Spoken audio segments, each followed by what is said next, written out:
Bill Dendy, give us the forecast for Dallas, Texas today. Hot again, very hot. Heat index last week was over 110. It's not like the temperature's real hot. It's only in the 90s, but the humidity is stifling. Needs your air conditioning here in Dallas. It's only the 90s, the guy says. Oh, man. Bill Dendy joins us this morning. He's a CPA and he's a financial whiz. Our conversation is brought to you by Marcus & Mack, voted best personal injury law firm in the Best of Indiana County contest. Marcus & Mack, a law firm representing injured people.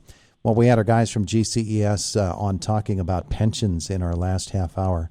And so that leads naturally into our conversation with Bill this morning because Bill is a good money manager for us as well. Bill, 35% of the 65 million Gen Xers, that's people born between 1965 and 1980, have less than $10,000 saved. That's a staggering number, isn't it? It's staggering, especially when you consider that's all savings, not just their retirement savings. And a lot of these Gen Xers are approaching retirement age, reaching their 50s, 55 or so right now, at the earliest Gen Xers. It's time to start focusing on how we're going to be able to maintain our lifestyle and have a traditional retirement. And unfortunately, from the statistics, it looks like a lot of them are just not going to be able to do it. Well, that's the big question is it still possible for them? Is there a way out of this? There is a way out. And, of course, earlier you start, the easier it is. But even starting in the 50s, traditionally, a lot of generations didn't get started until their 40s or 50 years of age because they were busy getting their life started. They got that mortgage. They raised the kids. They got the kids through college. And they started seeing their incomes increase dramatically in their 40s and 50s. So about 50s, they had money to save. So it's not unusual to start a little later, past the age of 40. But you've got to get started. And unfortunately, it seems a mindset that's not a focus for the Gen Xers like it may have been from previous generations. And unlike a generation or two ahead of us, where people had pension plans and they had other, safety nets in place, today many of these retirees are only going to have Social Security, and Social Security was never intended to replace a retiree's income in total. It was like a safety net to prevent us from starving in the streets. So living on Social Security alone is going to be near poverty level, and to enjoy the lifestyle we've become accustomed to, most people need to have some savings put aside. All right, so let's get into the whys of it, because I'm assuming that for most folks, it's not because of exorbitant living. It's just the facts of the economy over the last 20 or 30 or even 40 years. It's just been really, really difficult to save the money that they should, and maybe they haven't made the wisest of choices, but they find themselves in this position, and they find themselves in this position at a time when the economy is really, really difficult to wrangle through anyway. That's right. This is a difficult time to be in a position like this, but if you find yourself in this position, the only solution is to save your way out of the position. And I think that the study doesn't get into the details, but the fact of the matter is, it doesn't matter what the income levels were of these people, they still have the same problem of savings. So it's not like if I made a little more, I'm going to be able to save more. What seems to have happened is, as people have made more, they've gone out and spent more. They've increased their lifestyle with every pay increase. And I know it sounds very basic, but just like when you go to the doctor says the solution to your problem is diet and exercise. And you're like, really? Can't you just give me a pill for this? Mm-hmm. Can I do something other than just diet and exercise? That self-discipline sounds terrible. Well, similarly, for a lot of folks, the solution to their retirement dilemma is discipline, saving, and planning. Saving and planning. They'll do a little bit of planning to see how they can best save the dollars, be it the 401k, the 403bs, IRAs, or in a real estate fund, whatever makes sense for them. They need to have planned it and then execute on that plan with discipline. for many people with a plan, they're going to be able to maintain most of their lifestyle into retirement. And if they don't feel comfortable doing it themselves, they should talk to the financial professionals who are trained in this area, the certified financial planners, the CPAs that are specialists in this area can help you make that plan and then make sure that you've got an accountability partner to execute that plan. And I think for a lot of people, once they get started, they find that they are able to see that money grow. And it's exciting when you start seeing those returns in a positive direction. And you're taking advantage of the stock market's ups and downs as you're continuing to add money into a program of continued savings as you're in accumulation mode.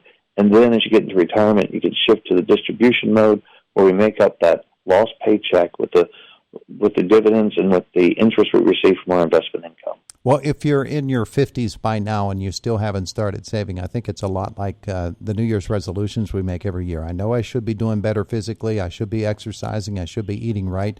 And so for about 2 weeks, I do. But then that resolution falls away because there's a nice big piece of chocolate cake sitting in front of me, and I go for it. And in terms of savings, for a lot of people, that's what they find themselves doing, determining that they're going to do it all by themselves. And it just takes a little bit more discipline. But a lot of them, they need professional help, don't they? They sure do. And the professionals may just point them in a direction that makes it easier to save. Saving in a 401k plan, when you get the money put aside for you before you even get your paycheck, it's so much easier to save. It's not like having to write that extra check and running out of the money before you run out of a month and saying, well, I just won't pay myself this month. You've already been paid. And once you set it up, it's such a hassle to remove it that most people just make their adjustments in their lifestyle. So if you get in the habit to pay yourself first and make it easier to do it so that it's more difficult to just stop doing it because it's an automatic program out of your paycheck. It's going to be difficult maybe the first few months, but for most people, after 90 days or so, they've adjusted their lifestyle and they hardly miss it. And that's 10 to 15% of their savings going into the 401k plan. And that can grow tremendously because you've got that tax deductibility on the front end. You get tax deferral along the way. And oftentimes you have great investment choices that are selected for you in some degree, sifted out by the committee that's selecting the 401k. And oftentimes these are lower expense mutual funds or other types of investments that are institutionally priced, so you get a better deal on your investing than if you went out on your own and tried to do it. So making it automatic, making it simple, making it to where you can't fail, making it to where you have to actually take a proactive stance to stop it, makes it a lot easier for most people in their 50s to catch up. Bill Dendy's our guest. He's a CPA. He's a money manager. Bill, I guess as a money manager, you sit down with plenty of people who, once they realize how much money they're spending, are kind of shocked. And wow, my cell phone bill is this out of control. I belong to so many different streaming services that I never use, and I'm spending money there. People really do get surprised by how much money is going out of their pocket, and they're not getting any benefit out of it all, don't they? You are absolutely correct. Most people, in taking a personal inventory, they are pretty good at knowing what they have. They know their assets. They know what they have. They know their liabilities. They can usually give you that information with a few minutes with a piece of paper and a pencil. They can be within a few $1,000s. The area that most people are terrible at is accounting for where does the money go. How are they spending that money? Where does the money go every month?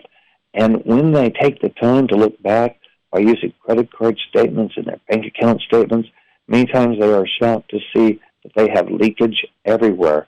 Places they're spending the money and they're not getting maximum enjoyment. Things like gym memberships to gyms they don't even belong to, or subscription services for software they're no longer using, or even things that they are using, just not to that level, like that subscription television services with all 1,000 channels, and we're only looking at 2 or 3 channels along the way. There may be a less expensive way of doing it.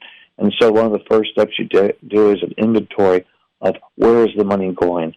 And oftentimes, if you will just be tighter and more diligent on where you're spending your money to make sure you're getting maximum enjoyment of every dollar, you'll find 5 to 10% leakage that if you turn that into savings, you've been able to increase your savings, increase your likelihood of being able to maintain a lifestyle in retirement, and not reducing your lifestyle today.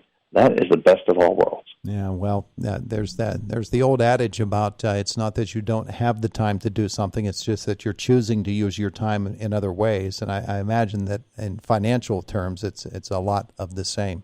And you can help people to figure that out. Bill, where do people learn about you and what you do?